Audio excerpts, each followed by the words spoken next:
It was a humid, moonlit night in the sweltering heat of southeastern Georgia, where the dense marshlands cradle secrets older than the cypress trees themselves. Jameson, an old fisherman who'd spent his life navigating the twisting channels of the Altamaha-Ha river, was casting his lines under the eerie glow of a half moon. The river was calm. Its surface was slick, oily black that mirrored the cloudless sky. Suddenly, a violent tug on his line pulled him to the edge of his small, creaking boat. His heart pounded in his chest as he wrestled with the rod, expecting a large catfish or maybe even an alligator gar, but what surfaced was something beyond his wildest nightmares. Emerging from the depths, the creature revealed a head like that of a monstrous crocodile, its snout long and narrow, filled with rows of sharp, glistening teeth. Its eyes, large and protruding, glowed a sickly yellow in the moonlight, staring straight into Jameson's soul. The creature's body, covered in rough, bony ridges, undulated with a serpentine grace, and two large flippers sliced through the water with eerie silence. It was as if the creature was studying him, deciding whether to drag him into the abyss or to let him go. In that heart-stopping moment, Jameson knew he was face to face with something out of legend, something locals had whispered about for generations, but few had ever seen. He was gazing in the eyes of the Altamaha-ha. Welcome to the episode of Lunitar's Legends, Lore, and Lies. Today we delve into the murky depths of Georgia's Altamaha River to uncover the truth behind the elusive and fearsome Altamaha-ha. Okay, now, let's just say it again. You probably hear it in my voice. I'm still a little under the weather. Bear with me on that. We'll try to do as best we can. Also, my pronunciation of this, I'm sure, is pretty horrible, so we will switch to its nickname. But we'll say its name at least one more time. Alright, so the Altamaha, often affectionately referred to as Altie by locals, is a creature shrouded in mystery and legend. Descriptions of Altie are as varied as the tales themselves, yet they all paint a picture of a beast that defies the natural order. Imagine, if you will, a creature with the body of a giant sturgeon, stretching between 20 and 30 feet in length. Its back is armored with a bony ridge, and its skin is a patchwork of gray and green, blending seamlessly with the river's murky waters. Its underbelly is a pale, sickly yellow, almost phosphorescent in the moonlight. Two powerful front flippers propel it through the water with an elegance of the dolphin. Sorry about that. Like I said, bear with me, the silences are pretty horrible. Yet its snout is unmistakably that of a crocodile, lined with razor-sharp teeth. The eyes are perhaps the most unsettling feature. Large, yellow and unblinking, they seem to glow with an unnatural light, piercing through the darkness and haunting the dreams of those that have encountered it. The origins of Altie are as mysterious as the creature itself. Local Native American tribes spoke of a giant serpent-like guardian that protected the river's secrets. Some believe it to be the prehistoric survivor, a living fossil that has evaded extinction by lurking in the untouched recesses of the river's labyrinthine channels. Others whisper of dark magic, suggesting the creature is a manifestation of the river's ancient, untamed spirit, summoned by the rituals of long-forgotten shamans. The river, with its abandoned rice fields, dense marshes, and twisting tributaries, provides the perfect habitat for such an elusive entity, its depths hiding countless more secrets. Eyewitness accounts of Altie span centuries, each adding a new layer to this legend. In the 1920s, a group of timbermen claimed they saw a massive, snake-like creature swimming upstream. One man, Jebediah Clark, described it as a giant water dragon with eyes that burned like that of the devil itself. In the 1930s, hunters reported seeing a giant snake that left behind strange, undulating tracks along the riverbanks, tracks that seemed to vanish into thin air. During the 1940s, a troop of Boy Scouts camping near the river claimed that they were awakened by strange noises and saw something large and dark moving through the water. Their scout leader, a seasoned outdoorsman, later recounted how the creature had surfaced momentarily, its massive head rising from the water before disappearing with a splash that soaked the terrified boys. Even officials from the Redsville State Prison have their own stories, with guards reported sightings of a massive shadow lurking near the water's edge on misty mornings. More recently, in the 1960s, a group of fishermen out on a routine catch had an encounter that would leave them forever changed. As they cast their nets, they felt an immense weight dragging their boat. What they initially thought was a snag on the riverbed turned into sheer terror as they saw a massive, scaled body roll beneath the surface. One fisherman, Charlie Dunbar, swore he saw its glowing eyes watching him before it vanished into the depths, leaving only churning water in its wake. The intrigue doesn't stop there. The first recorded sighting in modern times dates back to the 18th century, with a report from a ship's captain who described a serpentine-like creature off the coast of Georgia. Timbermen in the 1920s spoke of a large snake-like water monster, while hunters in the 30s were startled by a giant snake swimming in the river. The 40s brought those accounts from the Boy Scouts, and even officials from that state prison, who claimed to witness the creature's passage. As we move closer to the present, the sightings continue, each more compelling than the last, from stranded creatures on mud banks to mysterious shapes captured on video near historic sites. Altie has remained an ever-present mystery, a garden of the river's secrets.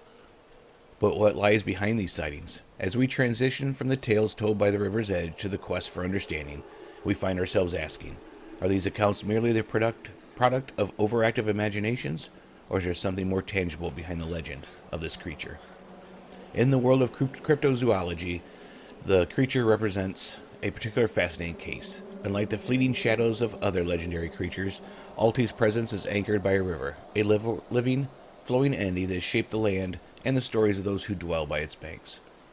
But what do we truly know about Altie? Let's dive into the currents of fact and skepticism that swirl around this legendary creature. Firstly, the question on everybody's mind: has anyone ever found physical evidence of this creature? The answer leans a little bit towards the negative. Despite numerous sightings and reports, definite physical proof such as bones, scales, or even DNA evidence remain elusive. This absence of concrete evidence has not dampened the spirit of believers and researchers alike who continue to be captivated by the possibility of Altie's existence. One or more rational explanation offers it as a misidentification of known aquatic animals. The alligator gar, a prehistoric fish with a snout resembling an alligator's, has often been proposed as likely candidate for Altie sightings. These creatures, which can grow to impressive sizes, inhabit the waters of southeastern United States, including Georgia. Could the sightings of Altie be nothing more than encounters with an unusually large specimen of this ancient fish? Adding to the complexity of this legend was the 2018 discovery of decomposed remains on a beach near the river. For a moment, the world held its breath. Could this be the evidence everyone had been waiting for? However, the mystery was soon unraveled as a hoax, orchestrated by a performance artist who claimed responsibility for the fabricated remains, crafted from a stuffed shark and paper mache. This incident highlighted the lengths to which some will go to perpetrate the legend, blurring the lines between fact and fiction. Yet the allure of the creature transcends the need for physical proof. It speaks to a deeper, more intrinsic human fascination with the unknown and the unexplained. This fascination has cemented Altie's place not only in the annals of cryptozoology, but also in the cultural and social fabric of the region.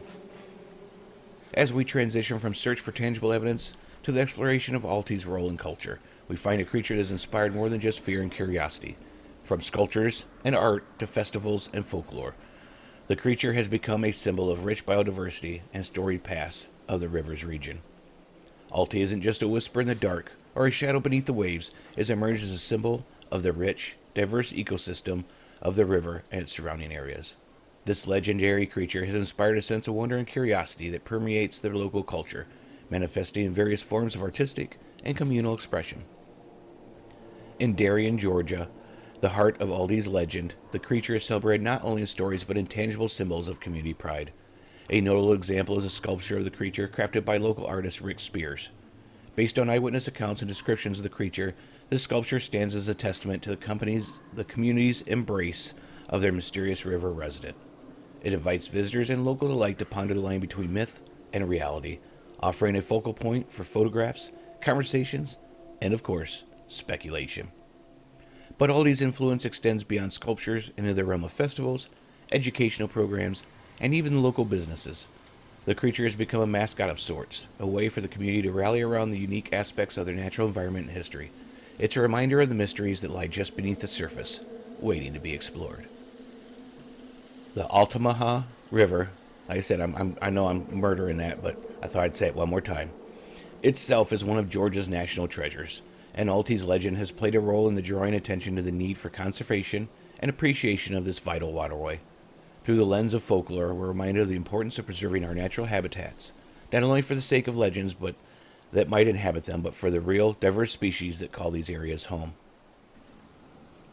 Altie is inspired to the personal encounters, fictional stories, and keep the legend alive. We find ourselves at the heart of what makes folklore so enduring. These personal tales and creative interpretations bridge the gap between past and present, between the natural and the supernatural. They serve as a reminder that in the end, the stories we tell about the creatures that might lurk in the depths are as much about us as they are about them. In the shadowed waters of the river, where whispers of unknown ripple across time, we find ourselves drawn to the realm of personal encounter and fictional tales with the monster. This segment unveils the experience of those who claim to have brushed against the unknown, and a fictional story inspired by the legend of Altie, designed to captivate your imagination. Let's begin with the voices of the river, the people who have come forward with tales of encounters that defy explanation. From fishermen whose nets have caught more than they bargained for, to kayakers who felt the unsettling brush of something unseen beneath their boats. Each story adds a layer to the myth of Altie. One such tale comes from late summer evening, as the sun dipped low and the waters of the river turned to molten gold. A local fisherman from the tranquil banks felt a tug on his line unlike any before. Yeah, I've done that before too, and ended up with a snapping turtle. Back to the story. As he reeled in, expecting the catch of a lifetime, he was met instead with the sight of an immense shadow. Gliding beneath the surface, the brief glimpse of a snout, and then nothing. The creature, whatever it was, slipped silently back into the depths, leaving only ripples. A story that would be told and retold around Darien, and the poor man's broken line. Yeah, because you know he broke the line. I was just toying with him. Okay, now allow me to weave you a tale. A fictional account inspired the legend of the creature. Picture a moonlit night, where the river flows quietly, cradling secrets in its embrace. A young woman, drawn by tales of the creature lurking in the waters, sets out on a small boat, her curiosity a beacon in the night. As she drifts, the air still, a sudden surge stirs the water. Wow, I got stuck there, sorry. Before her, the surface breaks, and for a fleeting moment, she locks eyes with Altie. Not a monster, but a guardian of the river's mysteries. In that gaze, she sees not malice, but wisdom, a silent plea to protect the fragile beauty of the natural world. And just like that, the creature vanishes, leaving her forever changed, a bearer of the legend's true essence. So if you like that, that was very short, but if you like that, I do have a book out with the first season stories in it, so stories taken that I created from the episodes of the podcast and put into book form. I'm currently working on the second book, which will cover stuff from season 2. So if you like that and you like fictional stories, check it out. It is on Amazon.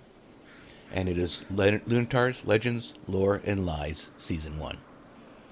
As we draw this segment to a close, we're reminded that the line between fact and fiction is often as fluid as the river itself.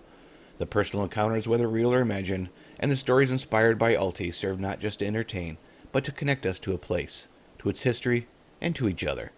They remind us of the enduring power of legend, to inspire wonder, to foster a sense of mystery, and to compel us to look beyond the surface. And also, as we prepare to conclude our journey into the heart of Georgia's most captivating legend, let us carry with us not just the tales of the creature, but a renewed sense of curiosity about the natural world and the stories that bind it to us. Join me in the concluding segment where we'll reflect on the journey we've taken and the timeless allure of the mysteries that lie just beyond our reach. As our journey along the mysterious currents of the river come to an end, we find ourselves at the confluence of myth and reality, where the legend of this creature, Altie, has swirled around us, inviting us into its depths.